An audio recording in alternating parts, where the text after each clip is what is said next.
Well, hello everyone, and welcome again to Painless Universal Conversation with myself and Welsh.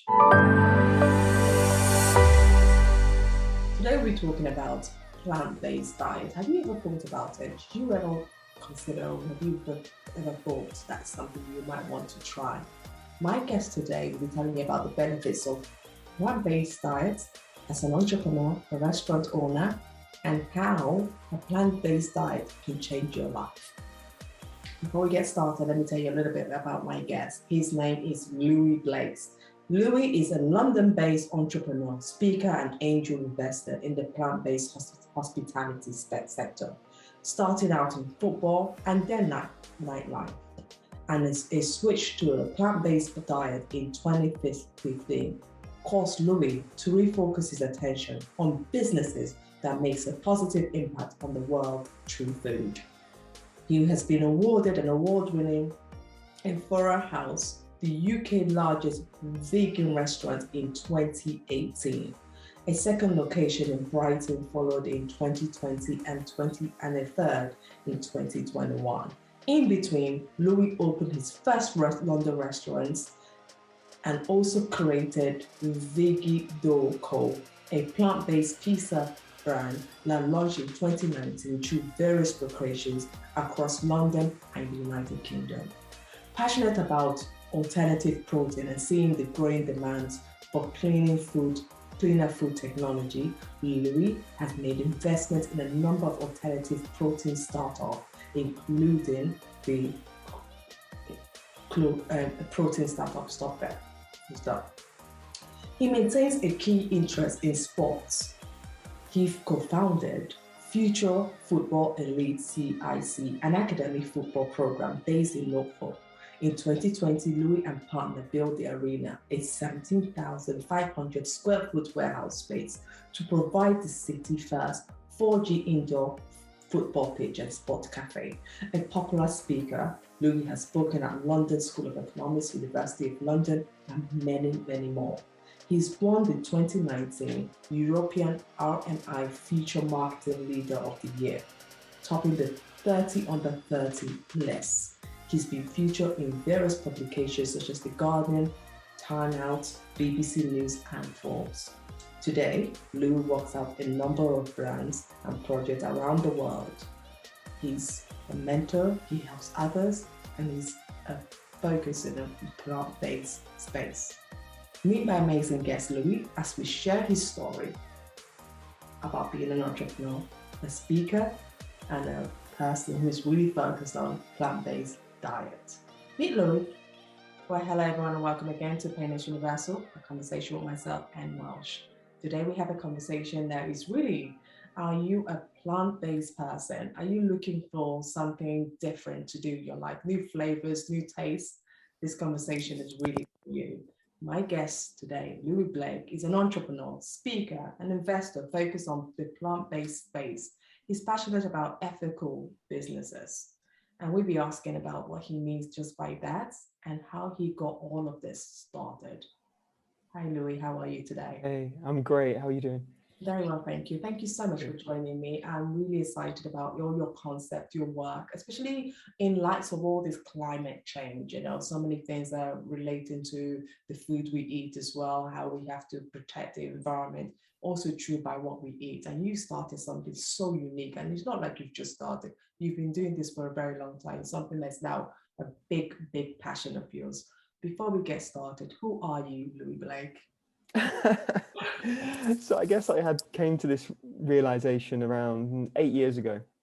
So at that time I was, I guess, stuck in the trappings of what every young guy thinks they want, which is chasing material success, partying, trying to make as much money as I could, not particularly mindful of my health, not particularly mindful of other people, very kind of, I guess, in hindsight, quite self-centered at that point.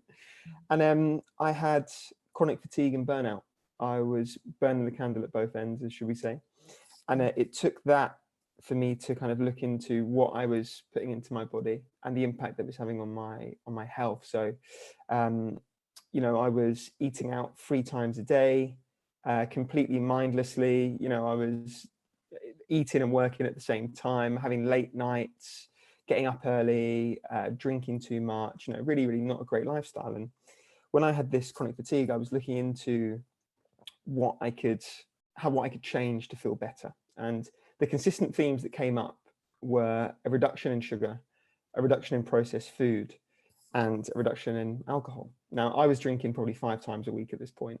And a lot of that, as I came to realize later, was to suppress the trauma that I was probably feeling, to accept myself, to try and love myself probably.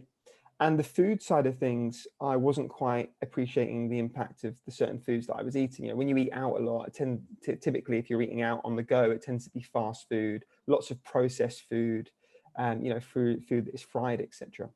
And so when I had this realization, I went plant-based. So whole food plant-based is essentially fruits, vegetables, nuts, grains, legumes, seeds, etc. And I did that strictly for a month.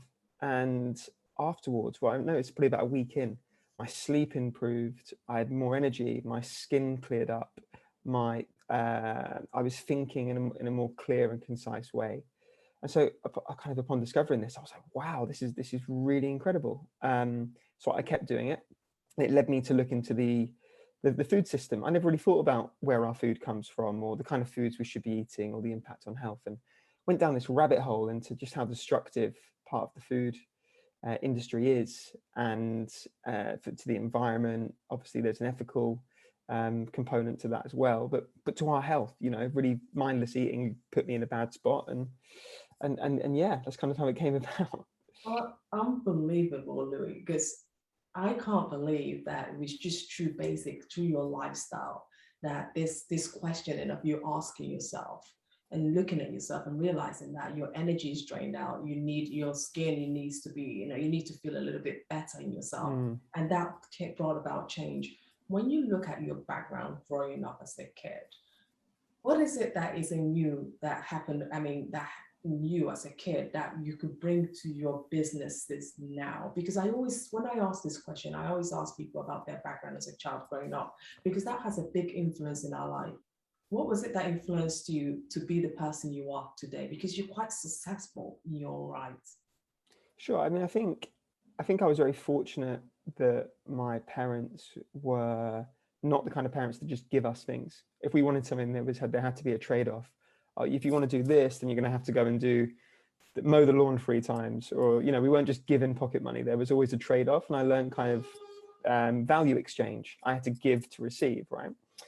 And then when I was 16, I was involved in an incident where a friend of mine was killed, and I was standing basically next to him, and it was the first time in my life I had this sense of mortality, and it gave me an urgency, and this sense of mortality gave me a kind of a drive to not want to waste my life and not do something that I didn't wake up every day excited about. And so I think at that time, if you asked me what I loved, I'd say football. So my first career, I went into football, and I was thinking, how can I start a business in this? And it led to me going to work in the US and work in Mexico, and then come back and do my own. And that kind of led to, okay, well, I know I can make it work. So what else do I love? And then that transitioned into partying. So I started doing lots of student events all over the country, and parties and events, and eventually bought a nightclub and do all this other stuff. And, I kind of used this system of deciding what I really loved, deciding how to solve a problem in that space, and then this kind of belief that I could go and do it and make something of it. And I'm grateful that doing the kind of nighttime and event stuff put me in the health position that I was in, to be able to then discover the plant-based stuff, and to lead into that, and having developed the skills in that space, then take them into the one that I'm in now. You just said you have a love for football. What discipline was needed to perform well in football? I think that there's a lot of self-belief is needed. I think a lot of kids now, one of my other businesses is a kids football academy, and one of the things that we see so often with kids is that their negative self-talk. They can be influenced by parents, by social media, and so there's a real need to believe. You can see 2 different children, for example, who are equally skilled, but one has a belief in what they're doing, the other one doesn't, and you notice a difference in how they're able to perform. So I think really a belief in one's own ability is incredibly important, and a dedication to want to go and practice and do the things that you're not good at as well as do the things you are good at. You know, I think a lot of us, when we start something new, we tend to stick to the things we know and stick to things we're good at, whereas most of the growth tends to come from doing the things that we're not so good at. And so many people, I think, struggle with that, because it's true, because a lot of kids, they're influenced by their parents, and more influenced by the media, social media. A lot of them have access to that. So it's also about teaching them that, you know, even though you see all of these are not also reality. These are Exactly putting their best foot forward. The basis of comparison now is so big. You know, when I was growing up, you might compare yourself to the kids in your class or the kids that you played locally with.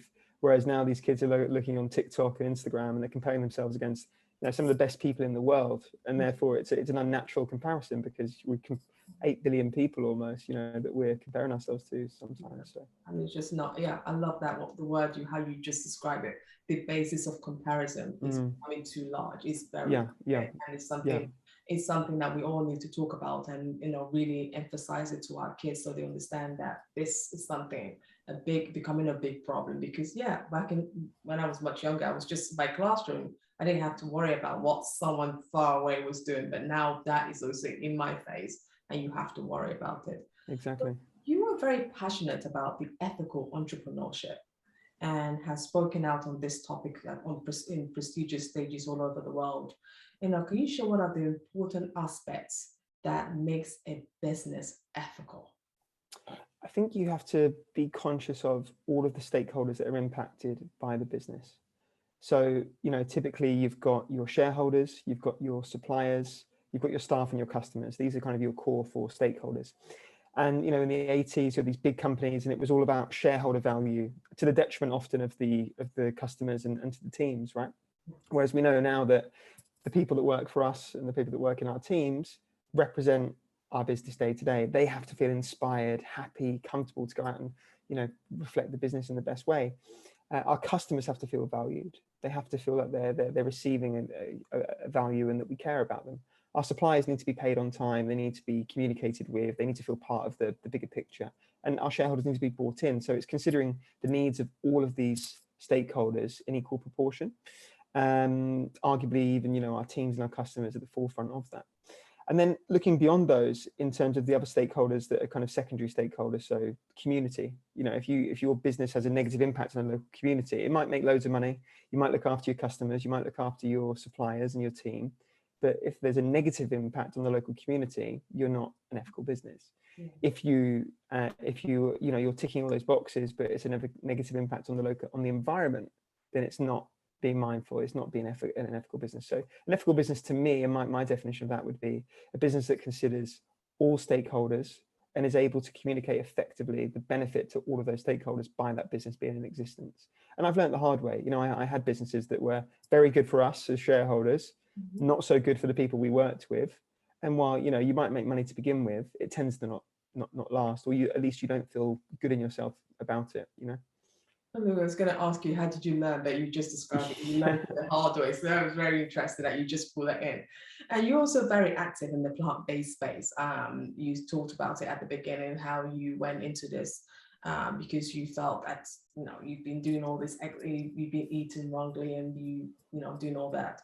And I said, you've founded a company now, and this company has many restaurants, including in the UK. You're one of the largest veggie restaurant. I mean, I have to applaud you for that, because not many people can do that and sustain it. Well, I have to admit something on that. I didn't know. I mean, I've got to admit, when we opened that first restaurant, it was almost 4 years ago. It was in Norwich, which has a strong agricultural heritage and probably not the hotspot of veganism or kind of liberal thinking. And, you know, we opened 4 years ago. I had this huge drive and passion for plant-based food. I'd seen the benefits that I'd got from it. You know, I'd seen the benefits to my family. My uncle reversed diabetes, reversed cancer through a plant-based diet. Both my parents had lost a lot of weight on a plant-based diet. I'd felt the benefits, and I'd done and I just really believed in it. And I really thought, you know, this is the time People are going to feel great from it. They're going to discover new foods. It's more sustainable. I saw all the benefits. And I led with that without really knowing how to operate a restaurant. I knew I could do the marketing and the branding because that's what I'd been in. And I just said, right, okay, we're going to get a great chef. I'm going to do the marketing and branding. We're going to get this site. We're going to go for it. It's going to be great. And the restaurant site that I took was we still have it now. It is the biggest vegan restaurant in the UK. It's over 5 floors in Norwich. And it failed the last 3 or 4 times people had tried to turn it into a restaurant. The rent was incredibly cheap by comparison to, and I was thinking, oh, this is such a great deal. I didn't realize the implication of staffing such a venue and the knock-on cost that would have. I didn't understand at the time the operational difficulties in running a restaurant over so many floors and the layout. And, it was all of these things that I've come to learn later. And if you look at it, it probably shouldn't work, but it does. And I think that's kind of testament to the kind of resilience that the partners and the team and we've all kind of showed, particularly over the last kind of year and a half with COVID. And also where the market is now, there's been I like to think locally we've kind of put plant-based on the map for people locally. We've made it accessible in a way that perhaps when I first went vegan, I would go to a vegan restaurant, I wouldn't necessarily feel welcome. It would feel a little bit it was for the vegans only. I didn't feel that if you weren't vegan, I'd feel quite uncomfortable going in there. Whereas we're trying to make it, anyone can come in. You're wearing a leather jacket, you're wearing leather shoes, no worries. Like, this is for everyone. Come and try the food. It's a very kind of entry level, kind of comfortable introduction to plant-based food. And I think that's kind of why it's worked. I have to confess, I'm not plant-based fully, but I do a lot of plant-based because of my chronic health condition. So I have to, whether I like it or not. But where I struggle is always the taste and people making it more friendly. And could you describe in your restaurants, what are some of the foods that people would, a typical guest like myself, sure, would meet, and how you entice people to keep coming back? I think there's a few things to that. I mean, so one of my favorite ingredients we use is tempeh. So it's similar to tofu, but it's naturally fermented and cultured. Okay. So it's a natural fermentation process. Fermented foods are great for the gut, and it's incredibly high protein. Has a really kind of meat-like texture. And if you cook tempeh with a little bit of maple syrup, but then you add your spices as well, you have this incredible taste. And it's very similar to kind of it's a meat substitute without the high level of adaptation from its original form that we often get with these meat substitutes. Some of the foods that I discovered, I'd never eaten quinoa before I went vegan. I'd never eaten tahini. I'd rarely eaten lentils. All these foods that you don't necessarily think to eat. And in hindsight, my diet was very basic. It was meat, cup of veg, some carbs, a variation of that every day. And now I'm, eating, all these different grains and legumes and leafy green vegetables and root vegetables and fermented foods and sprout seeds and all these different foods. And it's incredible what's out there if you look into it. And obviously we've done a large amount of research into the kind of the pioneers and the people that have been leading this movement, what they've used, and then our own experimentation. If you think about a lot of the sauces and the marinades that are used in traditional meat, poultry, fish cooking, they're all plant-based for the most part. Dairy is used, of course, but a lot of the flavors come from herbs and vegetables and plants. So the food that you can make plant-based is just incredible. Taste, texture, flavor, nutrient value. Oh, that's wonderful. Okay, that's really convenient. Then I think what you just said is that we miss out on not knowing what we could actually eat. I think that's where the gap lies, is that people who decide to go fully plant-based, they're confused. What do I then eat? There's not that much. I think we're a convenience culture as well, right? So I think for the most part, especially in London, we're very convenient. Our food choices are very often convenience-led as opposed to health-led. It's stuff that we can grab quickly. We're always in a rush. We come home from work. Maybe you've got kids to feed. It's stuff that can be done quickly, can be done in a way that's affordable, things that can be cleaned up quickly. We haven't got time to sit there and, prepare a sauce from scratch or to, chop and peel and everything else. So I do get it. It can be difficult, but there are definitely ways. And there's some great resources available now on things like Instagram and YouTube. And you can get some great kind of 5-minute, 10-minute vegan recipes that cover those bases. I wasn't a great cook before I went plant-based. I don't profess to be a particularly good cook now, but I've certainly become so interested in it. And, I've learned as well that when you prepare your own food, there's a connection to that food, and you can put energy into that food when you go through that process of making it yourself, as opposed to something that you, and the same in a restaurant if the people are conscious that are making it, but you don't get that when you're microwaving a meal or chucking something in the oven and kind of forgetting it, you know. I agree. I prefer to prepare my food. I prefer to know what is going in, the ingredients Sure. going in. So if there's any kind of allergy, I could say, oh, probably was that one that I did. I shouldn't have put that much in. So yeah, Exactly. I think there was always an advantage. And you're absolutely spot on about our lifestyle. Being in London, there's so much going on. There's so much fun, and you just want to get things going rather than sometimes we just need to stop and think about what long-term longevity rather than just saying, okay, let me just do it for now, rather than think we have to now think, pause, how long, what is the impact of doing this in the long run? Definitely. Yeah. COVID is still going on. It is a big issue around the world, in the UK especially, and it's having a big impact in the hospitality space, the restaurant space. And how have you been able to, as a business owner, been able to deal with the impacts we're seeing from COVID, and also to able to calm people down, especially within your sector, that things can still go on in a healthy space?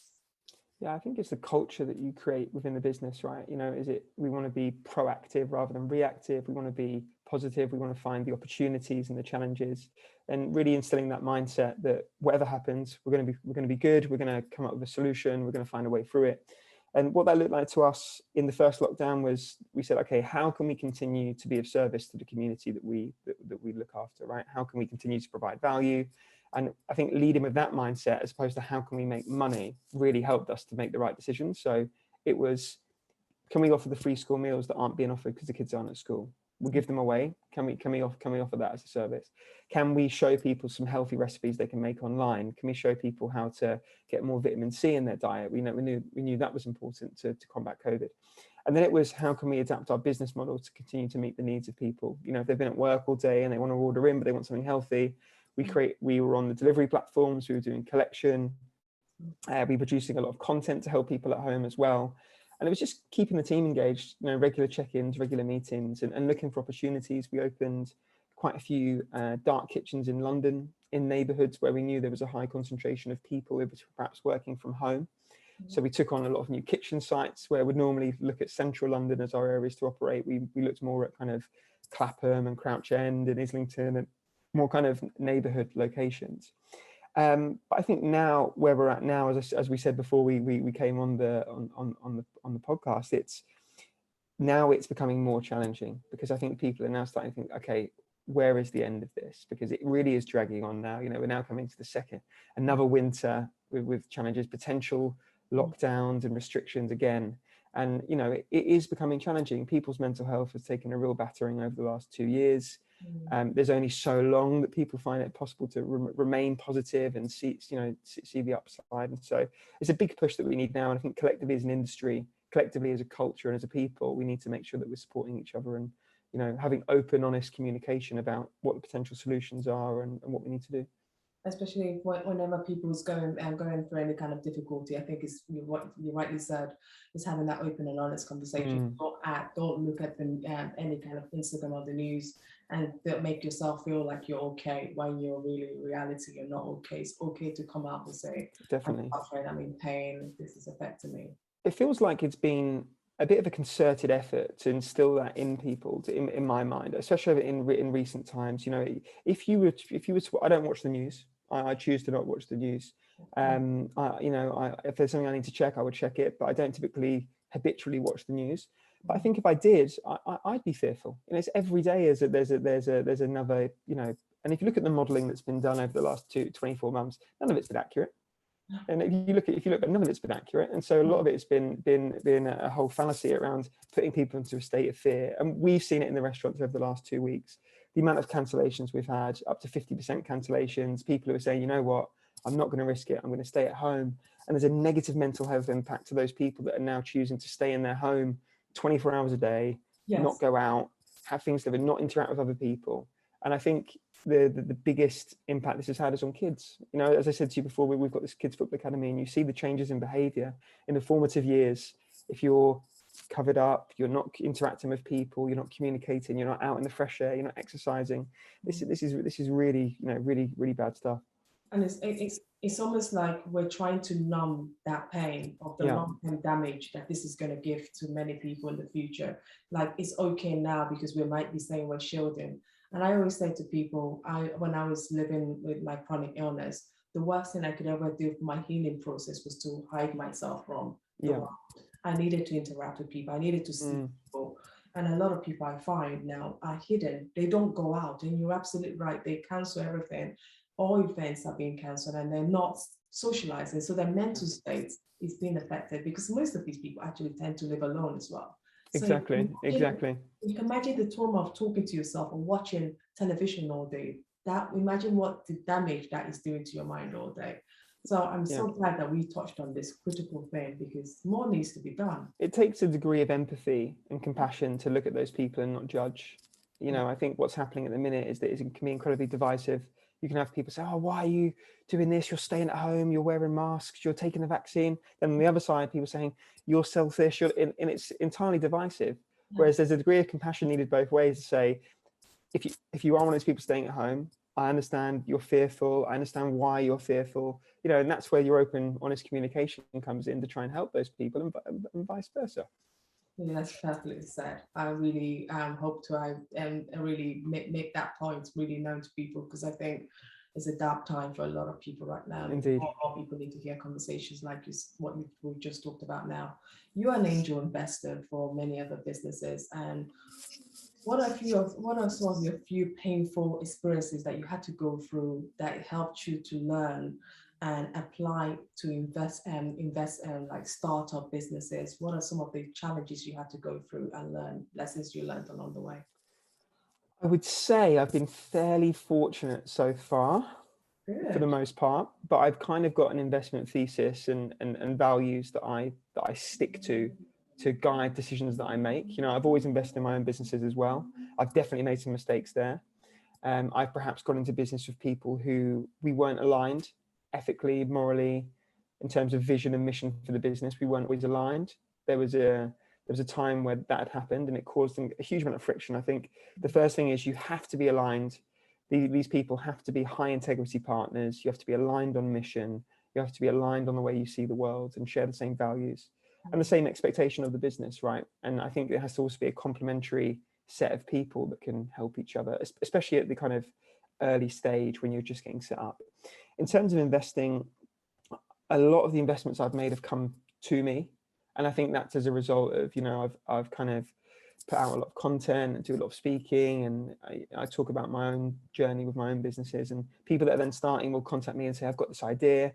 So I try and review as many decks as possible. If people send me their deck, I'm happy to have a look through it. And, you know, if it's the right fit for me and there's something that I can add value to, if it's something that I think's got a lot of potential, I'll then invariably look to invest.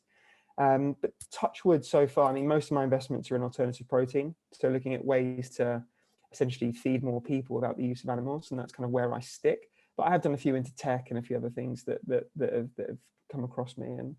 And yeah, so far, touch wood. I mean, the way I look at it is this: the minute the money leaves my bank account, it's no longer my money, and I don't expect to get a return. So if you can get comfortable like that, anything that does come back is a big win, you know? I love that. It is true. So it is true. You have to Yeah, just yeah, if you left your bank account. I decided to let go. So if it comes absolutely, back, that's a bonus. And once you absolutely. have that mentality, you can sleep well at night. 100. And I think this is what happened to a lot of people. I think a lot of people's first experience of this was with cryptocurrency.